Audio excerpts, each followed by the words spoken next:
this card. With no preset spending limit, our purchasing power adapts to meet our business needs.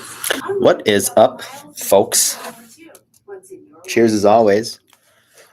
I'm hanging out in good old Utah right now, staring at some mountains, having a little glass of wine tonight to cap another 10-hour day of looking at a lot of PowerPoints and a lot of slides and writing down a lot of stuff. I don't know how I don't have carpal tunnel yet. It's beyond me, but here we are.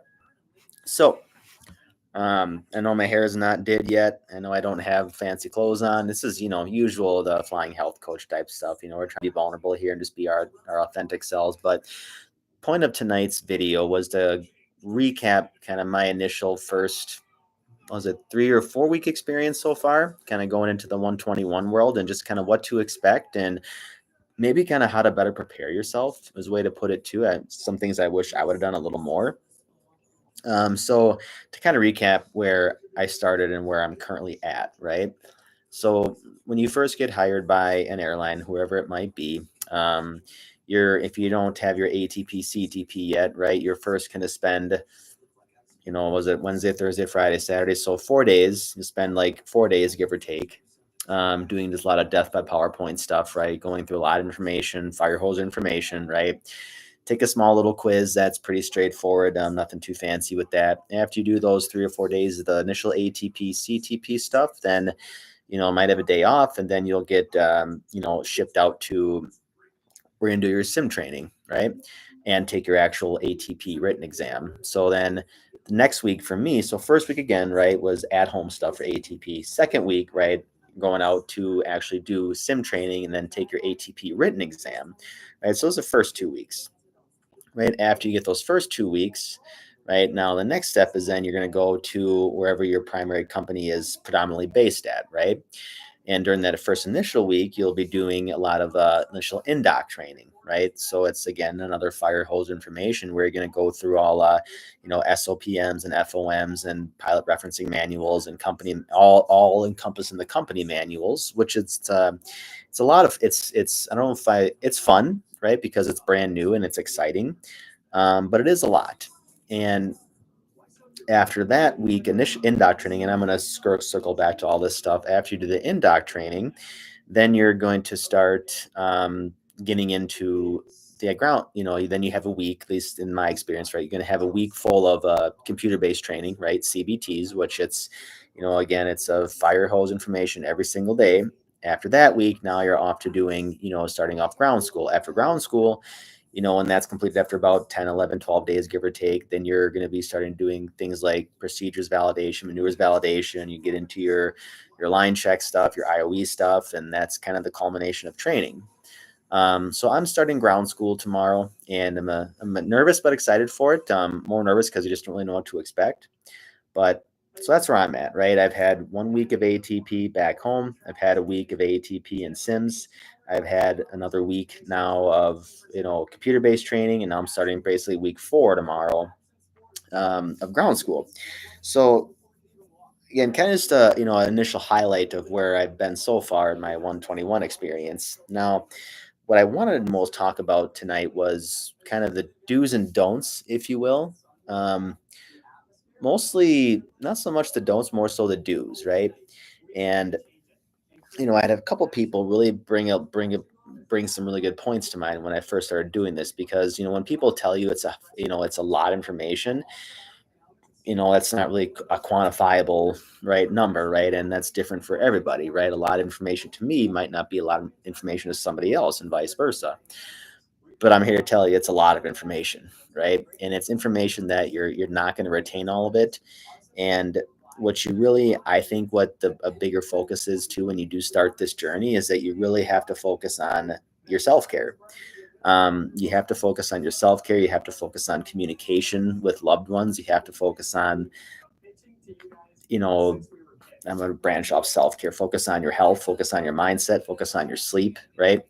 So self-care becomes very, very evident when you start doing this process, right? I remember the very first night of in-dock training, I didn't get much sleep, mostly just to kind of due to nerves and just not knowing what to expect. But, that first day was not fun for me, right? Because I had to get up early. I couldn't focus, and it's hard to take notes.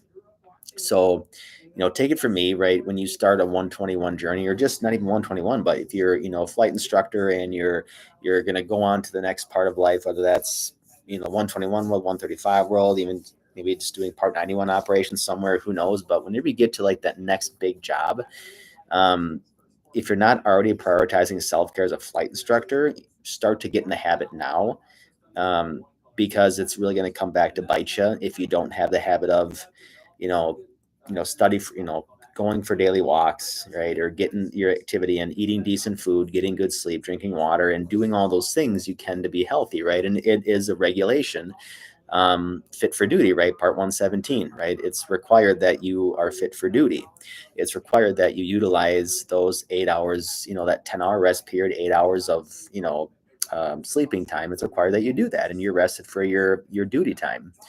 Um, and I can tell you right now, right? I mean, going into this world and learning what I'm learning right now, you have to get your self care and you have to take time. You have to get your rest in. And you also have to really focus on having a healthy mindset, right? If this isn't healthy up here, if you have a lot of stuff going on at home, a lot of troubles there, it's going to deter you away from what you're doing here, right? And you don't have the ability to not have 100% focus here, right? So outside of self-care items such as, like your fitness, your sleep, your water, your nutrition, type of that stuff, make sure that you get your, at home affairs taken care of too, i.e., right, communicate with your loved ones, right, talk to the people that are important to you at home so they understand what's going on and they understand, what, life's going to look like for a period of time, just so you have those affairs in order. Because if you don't, right, then issues start to rise when they maybe didn't have to rise in the first place. So those are the big key takeaways, right? Self-care being like the overarching thing, right? Under self-care, right, is then your fitness and nutrition, your sleep, your mental mindset and communication, right?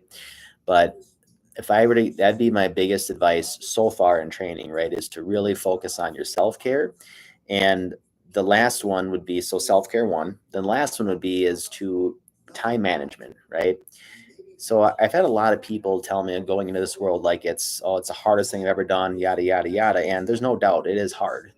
There's zero question about how hard this is, but it's doable is the thing, right? But it's doable and it can be easier through time management. And when it comes to time management, that's simply looking at a day, right? 24-hour day and knowing, okay, I'm going to sleep 6 to 8 hours. Okay. In that 18 hours when I'm awake, I'm going to dedicate X amount of hours per day to strictly doing the studying and training and whatever, right? And then you block off the other time for, again, your self-care items, right? So you have to make sure that you get your time management skills down because it's something that you need to be consistent with every single day. Um, so that's probably the two biggest, pieces of advice I have so far is make sure that you have a self-care routine down going into this, right? So you can stay, I don't know why that thumbs up is popping up there, but it's weird, but there it is. Make sure you have your self-care routine down and then make sure also that you're focusing on, your time management skills and you're getting that part down too. And it doesn't be perfect, right? It doesn't have to be like maybe a detailed plan every single day, but you should have a ballpark idea on what's the game plan the next day and how the next day is going to look, right? I.e., tomorrow for me, right? I know I'll be in basically ground from 8 to 4, 8 to 5, right? After that, I know that, let me backtrack, right? I know I'll get breakfast in the morning. I know I'm going to be able to do like some kind of protein shake for lunch. I know from 8 to 4, 8 to 5, I'll be in ground school. After that, I need to, de-stress for a bit, or not de-stress, but I just need to, again, declutter the mind for a bit, right? And that's done through, getting exercise in or going for a walk or a jog or whatever, right? But you take that half hour after you're done with the training to just do nothing and don't think about it. Once that's done, get refreshed. You can come back and spend the next hour and a half, 2 hours, 2.5 hours, whatever it is, getting some studying in, right? By that time, it's, 8:39, maybe 9:30 at night. And then you can use the last hour and a half to just veg out, right? I've never been big on, saying you got to study for 4 or 5 hours every single night, right? For me, that's not productive, right? I've learned that for me, if I can take what information I learned tomorrow, study that information I learned tomorrow, that night for hour and a half, 2 hours, review everything, right? By doing it in smaller increments. And I set myself up for success by doing that because I know I don't have to go home and study for 4 hours because I'm just not going to do it. What I can do in my mind is do something I know is feasible for me. And when I tell myself, okay, I can block off, like I maybe 2.5 hours, I'm going to work harder that time. I'm going to focus more and I'm going to retain more.